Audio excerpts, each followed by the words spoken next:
And welcome into PressBox Live. I'm Stan the Fan Charles from PressBox and PressBoxOnline.com. With me is my co-host on our Monday Night Baseball chats, Ross Grimsley. Ross, how are you? Doing well, buddy. How you doing? And Ross, since you're such a good friend of our guests, I'm going to let you introduce them, and you can fire away with the first couple of questions. Well, wonderful. Great. Yeah, our third baseman, he was in a rough situation, taking over for probably one of the greatest third basemen of all time. Doug DeCinces is our guest. Doug, thank you so much for taking the time to be with us today. Ross, it's my pleasure to be with you, bud. All right. Well, we'll save the story you have about me for later. We'll get into some of this other stuff now. I know we could talk forever about these different things, but anyway, let's go back. I love to do this. Back when you were a kid growing up, you started playing ball. I know your dad took over the little league team that you had, and he was very instrumental, not only in your probably career, but helping out a lot of big league guys. Tell us a little bit about that, how you got started, what he meant to you, what he did for you. Well, I had a ball. Somebody gave me a ball when I was 3, and I don't think I ever let go of it. I was just it was just great. And I tried to play Little League back then. You couldn't play until you were 8 years old. Well, went out, tried out, made the team at 7, and then they told me they had to come back and say, "Sorry, kid, you can't play." So I had to wait another year. And then, lo and behold, my dad really never played baseball, but he was an athlete. He played football, and he was a diver in school. And he just said, what happened was my manager got moved to Michigan on some deal, and they didn't have anybody. And so they asked my dad, "Would you please,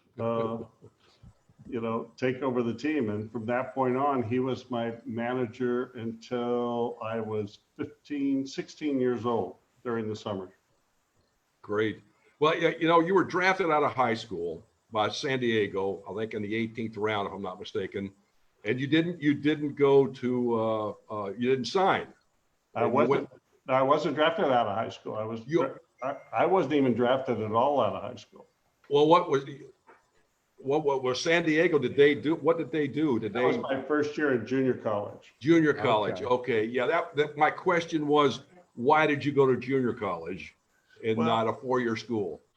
Obviously I had quite a few opportunities to go to 4-year universities, but back then, Vietnam was in full swing. Right. Okay? And if you wanted to, my dream was to become a Major League Baseball player.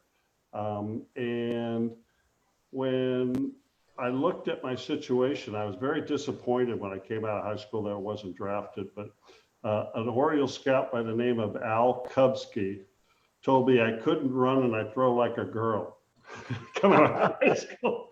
That's quite an endorsement. Thanks a lot. Yeah, I always felt like I could run pretty decent. I was the guard on my basketball team at 6'1", 6'2", and I guarded Gary Matthews for 3 straight years. And let me tell you, you had to be fairly quick to stay with that guy. And it was, I looked at that and I was very disappointed. I was really and my dream was to become a Major League Baseball player. So if I went to a 4-year university, you would not be allowed to sign a pro contract because of my birthday until I either graduated or I dropped out of school. And with Vietnam going on, you're not dropping out of school, or you turn 21 before the draft in June. And neither of those worked for me. So I sat back and I said, you know what, if I can obviously get to a 4-year university right now, but baseball was so strong in Southern California in the JCs. I had 9 guys sign off my junior college team. Wow, 9 guys. Rick Durker, Rick Arbach, obviously Rick Arbach. I don't know if you played with him. Did you play with him in Cincinnati, Ross, or not? Was he gone? He's a shortstop. No, I don't think so. Yeah, and no. Some pitchers, but that's just the way baseball was in Southern California. So Right. I decided to do that. And then I got drafted by the Padres. And at that point, I had a chance to go to Arizona State or USC or UCLA. And I remember Bobby Winkles was the coach head over coach at at Arizona Arizona. State. Yeah. And he said, son, he said, would you please read these 19 rules while I talk to your mom and dad? They brought us over. And I read these rules, and it says, like, you have to take every other step.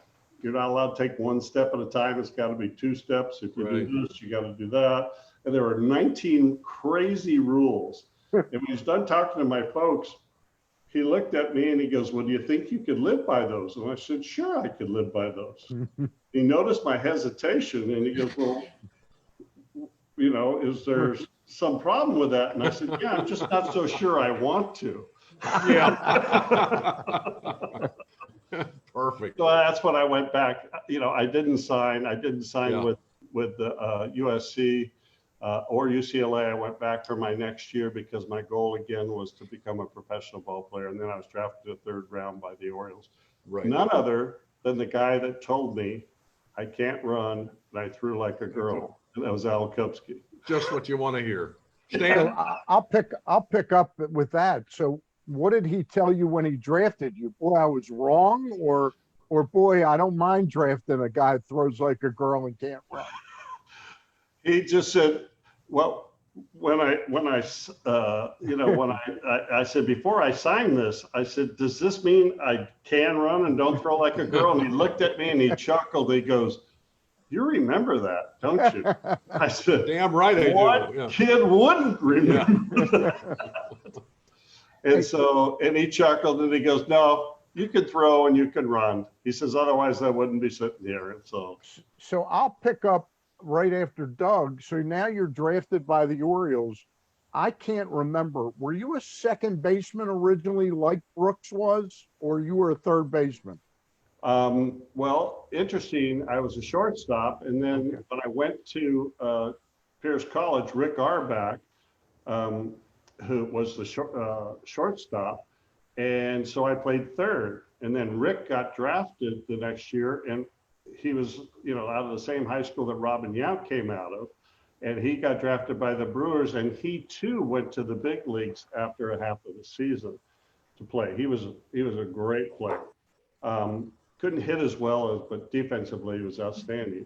And so I ended up staying at third.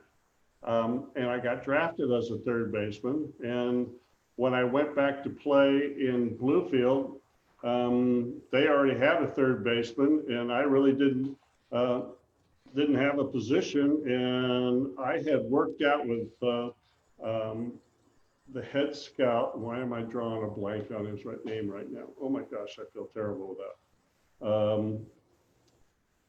It was Al Kupski. Walter Youse? No, Al was the West Coast, Okay. equal with Walter Youse, but this was the head of both of them. Okay. And really nice man. He came in to see the team play in Bluefield, West Virginia. And he said, well, aren't you playing? And I said, no, I'm not playing at all. And the next day he said, well, you're playing tomorrow. In the first game, he said, he says, I want you at shortstop.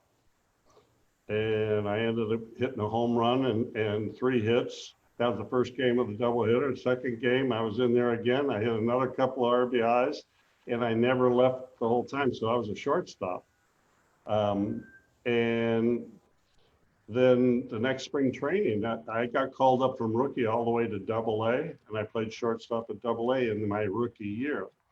And the next day in spring training, we had Bobby Grich and then Junior Kennedy, both of them #1 draft picks. And then it was myself. And when Bobby had that great year with Rochester, he ended up having to come back down. He didn't make the team in spring training, which pushed Junior Kennedy down to shortstop at AA, which pushed me thinking I'm going to, either Miami or Lodi. And next thing I know, Cal Ripken Sr. walked in And I was kind of depressed, when I heard the message. I said, "Oh, gee, I thought I was going to get a chance to go to Double-A." And it's breakfast, and Senior goes, "DeCinces, come over here." And he says, "Have you ever played second base before?" And I looked at him and I said, "Yes, if it means I get a chance to go Yeah. to Double-A." I'll He play laughed. anywhere. He says, "That's what I thought. Hurry up and eat. You're coming with me." And so Cal took me out to spring training, and he was the manager of Dallas Fort Worth before. That was the last year they were there before the Senators moved. And every morning he and I for an hour just working on things. And I ended up going to Double-A. I never played A-ball. So the message there, the message is that you learn from your experience with Bobby Winkles not to hesitate or not to say, "But I'm not sure I want to play second base." No, I said, yeah, exactly right. So when did you get moved to third? And once you moved to third, how far before you kind of realized you were on a collision course with replacing Brooks Robinson? About a half a second. Yeah. I was in spring training, my first big league camp, and I was playing all the infield positions. So of course there was Boog at first, and Rich just took over at second, and we had Belanger and Brooks. So I was just the peon running around. Wherever I could pick up some scraps, I was going out there and playing. And they called me over before they set me down. They said, "We want you to go down and play third base." And I kind of went, no, that's Brooks's position. Right. I mean, I added that up right away. And Billy Hunter and Jimmy Fry they sat me down. They said, "Well, look around." He said, "It took Gritch a long time to get here. Right. And Belanger doesn't seem to be going anywhere right now. And the only slot that's going to be open in the near future is third."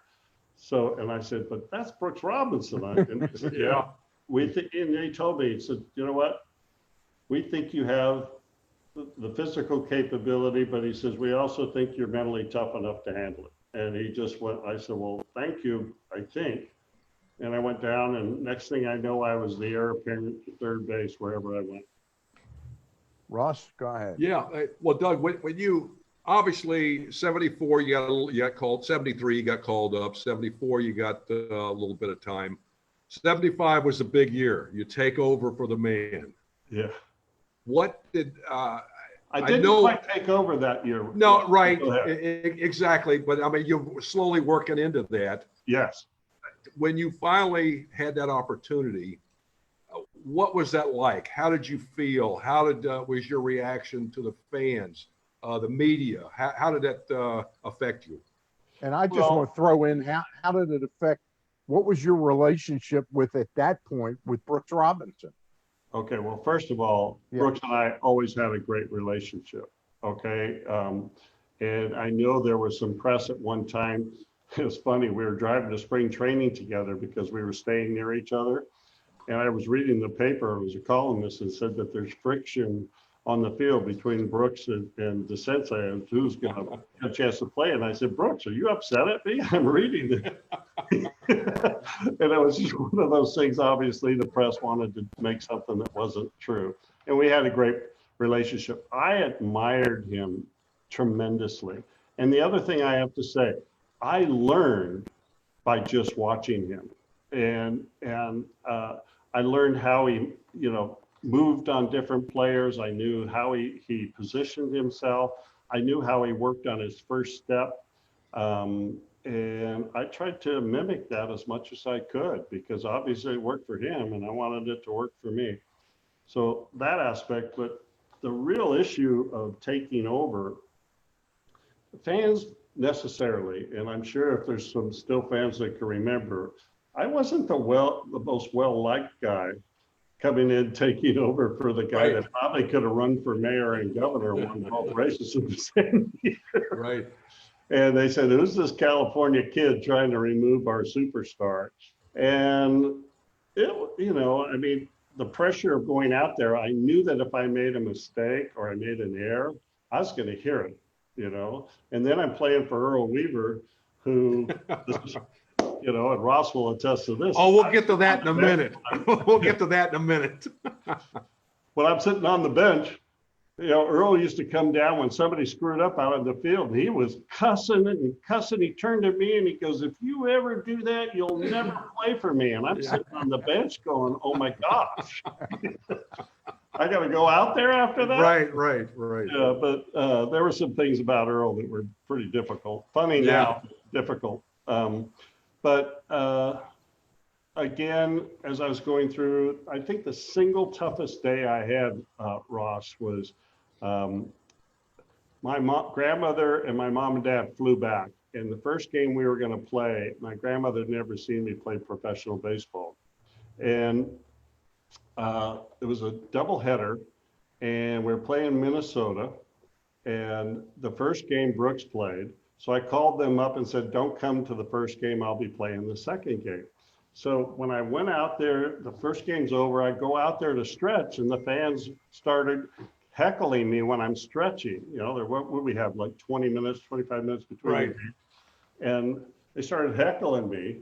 And then there was always those chants like, "We want Brooks," you know, Right. "We don't want you, we want Brooks." You heard them. Oh, yeah. And in that game, Mike Cuellar was pitching, and he gave up 5 runs in the first inning, okay? But there was a shot hit down the line with bases loaded, and I dove, and it tipped off my glove and rolled over by the rain tarp. And then by the time the 2 runs scored came around, the fans started chanting, "We want Brooks, we want Brooks." And Belanger's right next to me. He goes, "Don't listen to that, Doug. Brooks couldn't have got that ball either." And so sure enough, next ball's up. I think it was Larry Heisel hit a 1-hop shot, and it hit right in front of me. And I just covered up, and it bounced off my chest. I went to pick it up, bang, bang, throw it first. He beats it out. Now the stadium starts really getting loud. And, it was an experience. I mean, it seems like yesterday, honestly. Really. And sure enough, another ground ball comes, and I booted it flat out. So I'm sitting there with 2 errors. Cuellar's giving rockets up all over the place. We gave up 5 runs. I went up to home plate in the second inning, and Gene Moses was the catcher, and he goes, "Hey, how do you handle playing in these circumstances?" Really? All the guys on the field, you know, in the dugout are going, "Who can play with this?" I mean, they were chanting, "We want Brooks," the whole stadium. "We want Brooks. We want Brooks." I mean, there were 30-something thousand people there that day. Right. And I'm thinking, oh, my grandmother's here, my parents, you know, everything. And I went up the first time up, I fouled 2 balls off and swung through another one for strike 3. I came back off, and I mean, they're just booing the living crap out of me. And Earl comes up to me and he goes, "I'm going to take you out of the game. This is too much." And I looked at him and I said, "Over my dead body, are you taking me out of this game?" Yeah. And he looked at me and he goes, "You okay?" And I said, "Damn right I'm okay." You know, and I went out there and I made every other play the rest of the game. Cuellar stayed in there. He didn't give up any more runs. Okay. I hit every play I made was a mock cheer. And I remember going 3 for 4. I hit a single to knock in a run. I hit a 2-run home run, and we're losing 5-3. And I come up, Merv Retman walks with 2 outs, and I'm coming up to the plate. And I'm thinking, well, Brooks probably, Earl's going to pinch hit me or whatever. He leaves me in there. And of all things, the guy that couldn't run, I hit a triple. So I'm standing on third, and suddenly the fans wanted to were clapping. And I literally thought I was going to give them a high salute. And Billy Hunter came over and grabbed me. Yeah. And said, "Don't do anything Right. you're going to not like." Yeah. So I had 4 RBIs. We lost 5-4, but that was the toughest game I think I ever had to play. So That's an amazing story. I've never heard that. Oh, yeah. Well, hey, Doug, I know that's tough enough to have to step in and take over for Brooks Robinson, the fans and stuff. But like you, like all the rest of us, we've had our run-ins with Earl. Tell us a little bit about that, because I know you had some episodes with him you'd like to share with us. Well, I was raised to always respect your elders, always, and I wasn't going to talk back and all that, any of this stuff. But I mean, he used to ride me because at one point I was the only rookie on the team, and he just picked out. I mean, I saw it later on. If you're a rookie, when Kiko Garcia came up, and he rode him. When Larry Harlow, he ripped him out of town. Right. And I was just watching all those different things. But when you're going through it, it's a little difficult. And Belanger was always helping me on the field. He goes, "All right, just tell that guy to." But we were playing in this one game, and he put. This is when Brooks retired. And suddenly Eddie Murray came on the scene, and Earl said, "Oh, Doug, I'm going to move you back to second base, and Eddie's going to play third." And that lasted 3 games. But the toughest thing was I went to spring training prior to that, and the first ground ball I took, my wife miscarried the first couple of days, and I wasn't at camp the first time I came out. Hold on a second. And the first time I came out, Jim Fry hit a ground ball, shattered my nose. So I had no ground balls at third base. I come back out, and suddenly Earl goes, "Gritch is gone from free agency." And he says, "You're going to make $1 million hitting 20 home runs playing second base." And I went, "Are you kidding me, Earl? I mean, you put me through 3.5 years of hell replacing this guy. And now he's not here." I mean, the year before I hit 19 home runs, and it was my job. But Brooks is no longer in uniform the only day, and I'm playing second base. Well, from that point on, we started having issues, real firm issues. In this one game, he came out on the field, and he was blaming me for a play at second base that wasn't my fault. And I came off the field. And Earl's just screaming in the dugout, screaming at everybody.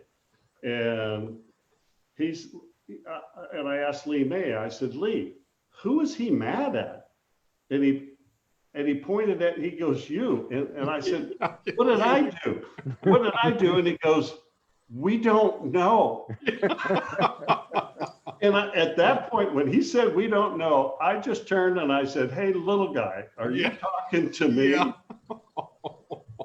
And he came at me, and he put his finger in my chest, and I grabbed a hold of that, Ross. And I'm telling you, he kept trying to pull his hand back, and I was losing it, And I got it. I'm not letting it go. And I said, "You ever touch me again, that'll be the last thing you're going to remember.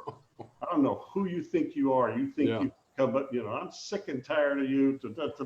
And he's yelling, and he says, "Smith, get in and play second base." And I said, "And he can play there the rest of the year." Being a yo-yo, going back. Yeah.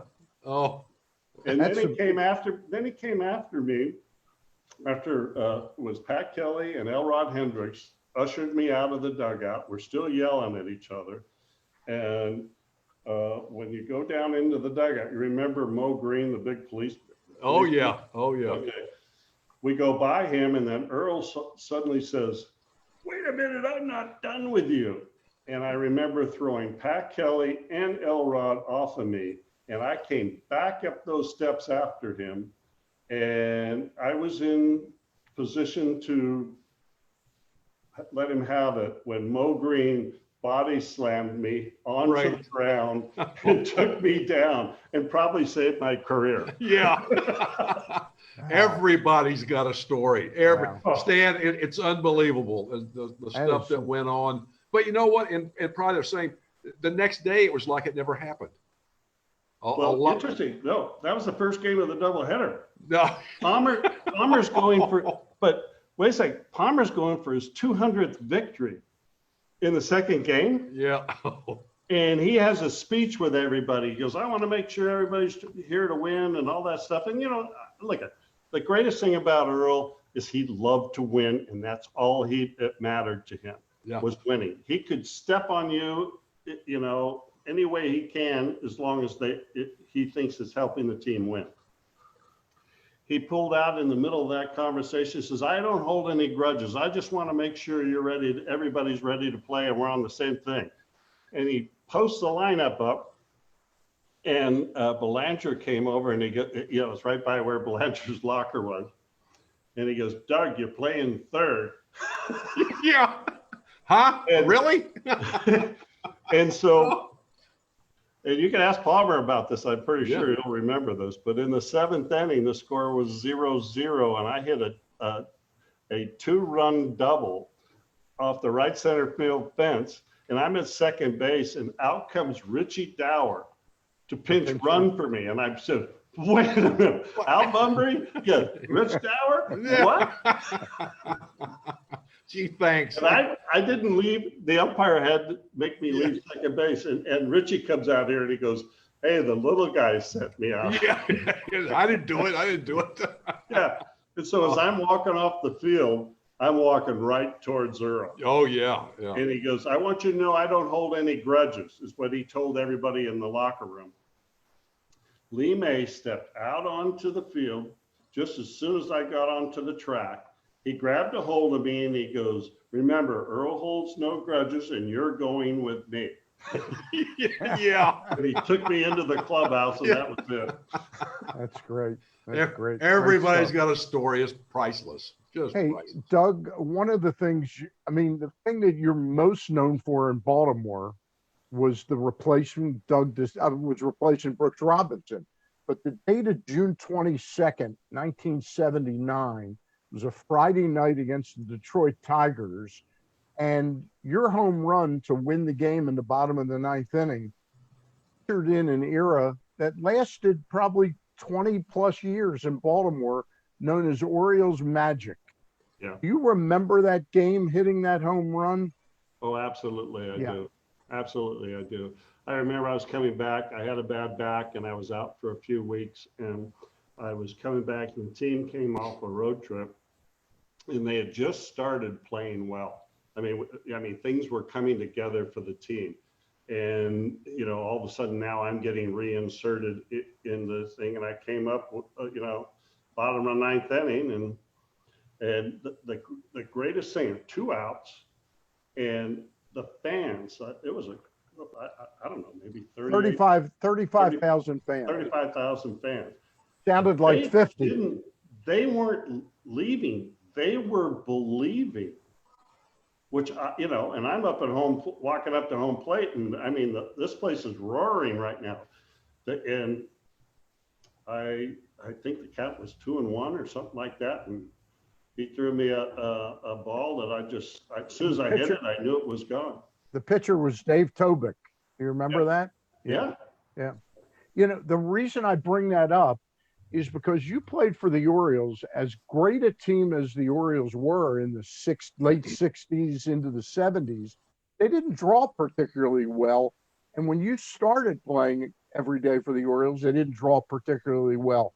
It wasn't until that season the Orioles changed radio stations, and the radio station WFBR really promoted them, that they really took off attendance-wise. Did you recognize something special was happening between the fans and the team that year? Well, I can tell you that night, it was extremely kind of a cohesive effort between the fans and the team to win that game. Yeah. And what I really remember was extremely a distinct thing. The game was over. We went all in to the dugout. Actually, we were happy and whatever. And about 10 minutes later, I got called to go back out there. And there may not have been 35,000, but there were 30,000 fans still there. And they were so excited. And I couldn't believe when I walked back out there, I said, because I had never experienced that in Baltimore. And unless we were playing the Yankees, we weren't getting 30,000 fans. Yeah. Right. Well, that was the season that Bill Hagee started to take over. And, the next 2 nights, I'll never forget, the night you hit the home run, I was in Atlantic City. They had gotten casinos there, and I was up there.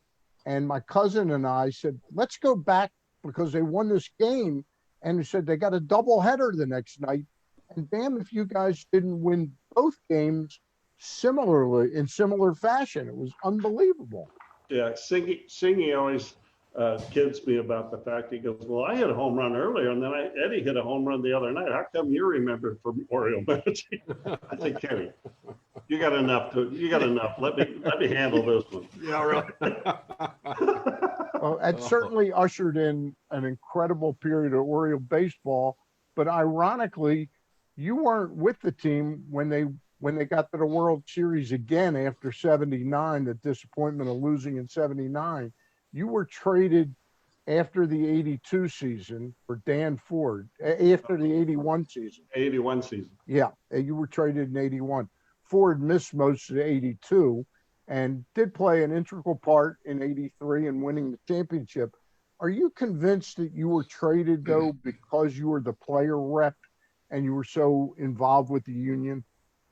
Yes. Yeah. Okay. So did Edward Bennett Williams hold that against you? Well, let's just say, Cal Ripken Jr. was coming up. There was clearly Cal was going to be a great ball player. Okay. And I knew that they had tried to talk to see if they wanted me to go play left field, that they would be easier on my back or whatever. I had heard rumors like that. But I know that at the end of that season, first we had the strike, and Mr. Williams would sometimes fly me down to Washington, have a car pick me up so he could have dinner with me at, different places in Washington, D.C. And, he was a pretty popular, powerful man in Washington, D.C. because everywhere I went, I'm imagining he took you to the Palm quite often, probably. He took me to the Palm and to his hotel and to, I got to meet some of the people that later on in life kind of helped me again. But I have to say that he would then drive me back. You have a car take me to my home, and the next day I'd get up and take the train and go back to the negotiations. Well, I'm telling him the truth. And he got into an argument with me one night. He said, "You're not telling me the truth," and ta-da. And I looked at him between the eyes and I said, Mr. Williams, that's very sad to hear you say that, because that means you don't think I'm smart enough to recognize that when this is over, you're going to find out I'm telling you the truth. And you're going to be my owner, which I'm going to be playing for. I have no reason to lie to you. Lying to you, it would do no service whatsoever for me or for my teammates, for that fact. Mr. Williams was known as kind of one of the guys out there that did not like the fact that we were on strike. I think he bought the club and interest was at 17.5% and a few things like that. He was a little more on the stress factor, I think. And he found out that at the end, when we settled, that I told him everything and I was telling him the truth. He never came up to me and talked to me again. And I mean, he was on my phone more than I was, I think. Yeah. And he never really spoke to me again until the end of the season. He came in on some sort of misquote in the Boston Post, I think it was, by Boswell. And, and he was like angry as all get out. And I went, well, I guess I'm out of here, But I mean, the fact that he talked to me for 48 days and then the strike's over and he found out, I think he lost face, in all honesty. And then I heard the trade went through, and the longest conversation I had was over 2 hours with Earl Weaver after the trade. Earl told me in that meeting, he said, he stood up and the last thing he said, "You are not trading DeCinces.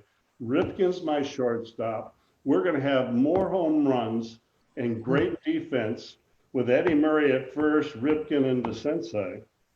And that's my starting team, period." He got up and left. Well, We still traded you. well, that's because the owner came in and he goes, make the trade. And then Mr. Williams, there was a problem with Dan Ford after a while. And I think it was the third day or something like that. Mr. Williams finally called me. First time he ever spoke to me after all the time I spent with him. I mean, he was at the clubhouse. He could have come over and said something. And he said, Doug, I just want you to know if this deal doesn't go through, you're going to be my third baseman and stuff. But Earl told me that Edward Bennett Williams overruled his decision and he was going to retire. And this is January, and he retired at the end of that year. He says, the first time ever I've had an owners come in and tell me who my team was going to be. Unbelievable. Great And stuff. so I told Edward Bennett Williams, I said, make the trade go through because I don't think I'm ever going to play for you. Did you know that you were going to California, or was that a surprise, or how did that work out? Well, when it happened, I was like, yeah, okay. Yeah. You know, but I have to tell you, Ross, I was very sad. I mean, Sure. I mean, my brothers were in the clubhouse, you know, I mean, you know how tight we were. Right. And that was hard. It was really hard. And, but then I got, you know, I went out and played with Donnie Baylor and Bobby Gritch, who are two ex-Orioles that I played with, and, you know, and Reggie, you know. A pretty good team out there. Reggie was there too, so. Pretty good team out there. Yeah, and our team was looking really solid. And and a lot of veterans, you know, with Carew and everything. I mean, Freddie Lynn. I mean, it was phenomenal. Had some horses out there. That had to be fun to play there. I know your numbers were better in 6 years than they were in 9 years with the Orioles. Yeah. I mean, what was it? Hitting in a Memorial Stadium wasn't an easy feat to do. No. But I know. My first couple of years there, you know, I mean, when I came up from AAA, I was hitting some home runs to right center and all over. And I got to the big leagues and Earl wanted me on the plate. And, you know, I became a slider, you know, a guy that was getting nothing but sliders in key situations. And I was young and I was aggressive and I didn't become as good a hitter as I could have until maybe 1978. 78 was a year that I think that I really broke out. And I really want to say that Frank Robinson had a lot to do with that because he was the one that said, get off the plate, get off, step in, do what you do best. And he taught me a lot of other things. And it gave me the confidence that I had somebody that was allowing me to do what I wanted to do. Well, how compared that to 1982? How the two years compare? Because 82 you hit 300, 301. You had some home runs. At 30. Yeah. And so how many was that a better year, do you think, than 78? You know, it's interesting. Yes, because most of my year was on the second half. I always felt like I was a better second half player. I don't know what happened. I would start off in the month of April, do well. And, you know, and then I get into that May and all of a sudden I would start to get into a slump every year, I think, except for one. I had a problem with May. I wish I knew what it was, but and then I would always have to dig myself out. Yeah. But in 82, once I started going, and that little slump came in May and I got out of it real quick. And, you know, and then the confidence came. I mean, and I honestly have to tell you this, Ross, I didn't have the weight of Robinson around me anymore. Sure. Yeah. That had to be a big thing off of you to shed that. Well, you know, Ross, if I made a diving play that I made with the Orioles in California, they hadn't seen many of those. Right. And all of a sudden the appreciation and the confidence level and everything it just all came together for me. Yeah. Hey, Doug, we just have time for a couple more. And to me, I wanted to talk to you about after you retired, you were called back like every Oriole that ever played for the team, the final day at Memorial Stadium. And, you know, the first couple of people in our series of interviews we've done I like talked to Stanhouse. Stanhouse wasn't there for some reason. I asked somebody else, they weren't there.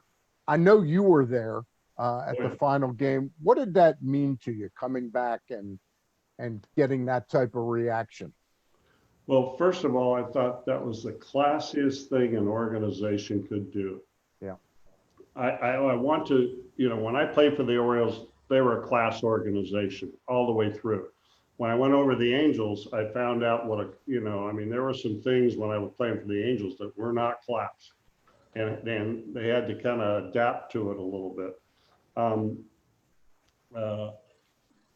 I can remember, first of all, seeing everybody, and nobody knew, the fans. I mean, they told us we had to keep this quiet. They didn't want us out and about or whatever.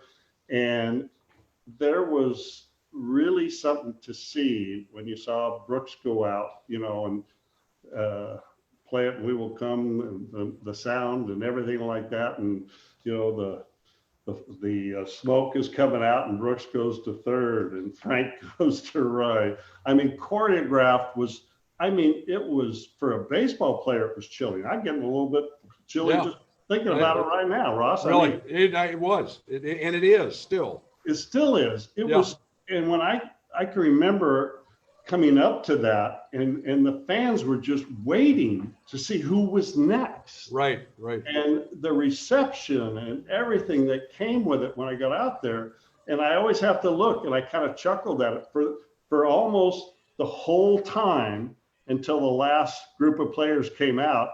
It was just Brooks and I at third, and we were both truly enjoying what it was all about. It was just one of the great days of my life, I think. It's really hard to describe. I mean, just being there and seeing it, but the feel, that was just so special that so many players were there. And that it was just, it's hard to describe the feeling. But Stan, players wanted to be there. They wanted to be there. Yes. Yeah. No question about it. Yeah. Hey, the last thing I wanted to ask you about is I remember, and it's funny, I was walking today. I walk every day now with a friend of mine who's a physiatrist. And he and I reminded him, I said, I'm interviewing Doug DeCinces tonight. I asked him if he remembered talking to you on my behalf because you were having back problems. And this had to be 1978. And I couldn't remember whether you had been operated on while you played for the Orioles or when you played for the Angels. And just before we went on, I read this piece that you wrote, a letter giving a recommendation to people for Dr. Bertagnoli out in California. You did not. In Germany. In Germany. That's right. And I remember that.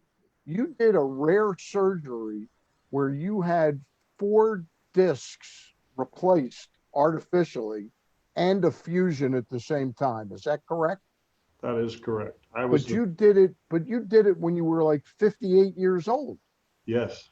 How did you get through your career and put up the numbers that you were able to with how much back pain you were going through on a daily basis? Well, I almost had back surgery in 79. Right. One of the doctors wanted to do it right then and there. And in 83, they talked about it. And in 85, they talked about it. I pushed it off 3 different times. And thank God I had a doctor, and especially Chick Silverstein in Baltimore, who he said, look, I can't guarantee you'll ever play if you have back surgery. Right. And I always kept that in my mind that there's no guarantees in this. And so I learned, I spent one whole off season with Joe Vitt, who was the strength coach at that time with the Baltimore Colts. And I went 4 days a week, and I worked out with him 4 days a week. All core strengthening stuff? Core strengthening, everything. Yeah, I became real good friends with Bruce Laird, and my neighbor was Bert Jones, and Joe Washington and Ehrman and all those guys, because they were always interested in baseball, and I'm in there just trying to hang on. Right. It was just I had to grin and bear it. I think that I had 16 injections in my back in 1986. 16. Wow. And, Well, reading that piece, what I was amazed at is that you didn't have the surgery until you were about 50, 54, 56, 58. 58. Yeah. And you're 70 years old now, and you've been pain-free after the surgery. Absolutely. Unbelievable. And I was the 5th person in the world to have this surgery done. Talk about rolling the dice, but I was also close to a wheelchair at that point in time. Are there other doctors in the U.S. now that do that surgery? Yes, Okay. there are. But if you have a choice, go to the guy who designed it. Who designed it? Yeah. Perfect. I like that idea. Nothing personal to any of the other doctors out there. Yeah. I had cervical fusion, and in 2013, and not until I was going under did they make me sign a paper that my doctor, Dr. John Carbone here in Baltimore, had invented the software they were putting inside me, or the hardware they were putting inside. Yeah. So you're right about that. Hey, I really appreciate your coming on and doing this with us. Yeah, Doug, we thank could you, go buddy. have one story. I was going to bring it up, but go All right, ahead. go ahead. Go ahead, bring it up. No, Bring it up, Ross. I was going to go. All the playing third base and all the left-handed pitchers we had at that time. I mean, it's no wonder Brooksy was all bruised up. Doug, no wonder he has back surgery and knee surgery and hip surgery, all them balls flying down at him. One of the questions was, who hit the hardest ball at you, and who was pitching when that happened? Well, Ross, you have that honor. Thank you. You totally have that. We were playing against Cleveland Indians, and I remember before the first guy that came up was Rico Cardi, and he was on fire. He had a one-shot hopper to me, to my left, that I got, and I went, whoa, that ball really hit.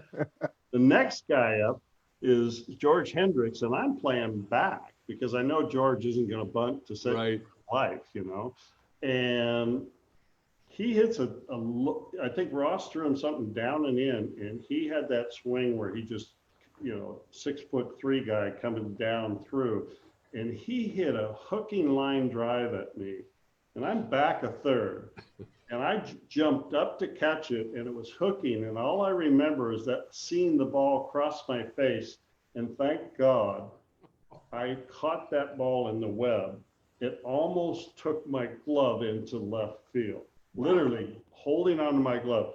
The 2 hardest balls in my career back to back were, and Ross had them both, but George Hendricks, to this day, I swear to gosh, I mean, it scared me. I caught that ball and I turned around, and I feel like I got pretty good reaction, but that ball almost hit me right in the face. Well, I apologize. I'm very sorry. That was not where I wanted to throw the ball to him. I know.